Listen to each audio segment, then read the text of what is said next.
бойдақпын ғой, семья құруым керек қой деген жігіттерге айтатынымыз, бауырлар, аталарымыз баяғыдан осы бір көріп, тіпті өздері көрмей-ақ үйленіп жатқан.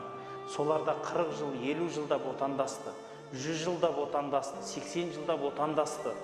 Соншалықты біздің содан қанша осы ұрпақ туылып келе жатқан халқымыз бар. Біз көштен кейін қалған дымымыз жоқ.